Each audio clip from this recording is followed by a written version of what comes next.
Yesterday, the U.S. Senate covered Graham's Capitol Hill desk with a black drape and white flowers. Majority Leader John Thune became emotional talking about Graham on the Senate floor. I am comforted by the knowledge that in the end, he has just changed his address. And that one day, Mr. President,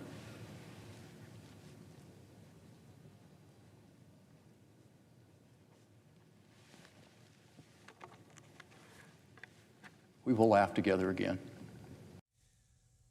CBS News political director Fin Gómez joins us now from our Washington bureau with more on this. Fin, it's not every day you get to see senators experiencing grief in real time there. As we still absorb the loss of this tower of a politician, you're tracking potential contenders to enter the race for his seat now that his sister is sworn in on an interim basis. So who's standing out to you?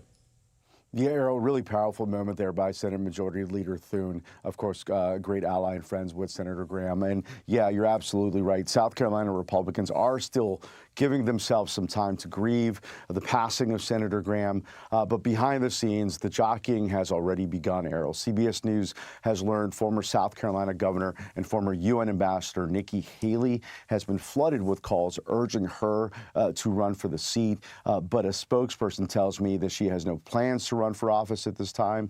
Another name generating interest is Lieutenant Governor Pamela Evette. Multiple Republican sources tell CBS she's also been inundated with calls and texts encouraging her to jump in.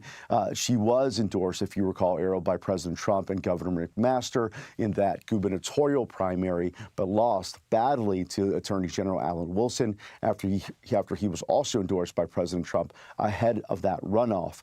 Sources tell me that she does have her detractors both in D.C. And on Capitol Hill, as well as in South Carolina. Some South Carolina Republicans say that Graham's sister, Darlene, should also consider running for the seat and point to the precedent of when Missouri Governor Mel Carnahan was killed in a plane crash back in 2000. His widow, Jean Carnahan, was appointed to fill his U.S. Senate seat. She later ran to complete the remainder of his term, but narrowly lost. Also worth watching are conservative Congressmen Ralph Norman and Russell Fry, both of whom represent safe Republican districts. And Congresswoman Nancy Mace, has told CBS News she's also considering a run. But Errol, in speaking with many Republican officials in South Carolina and on the Hill, they tell me there is little interest in the party to see Mace fill that seat. So as you can see, Errol, this field is still very much taking shape. Yeah, seems wide open there. Fin in our D.C. bureau this morning. Thank you, Fin.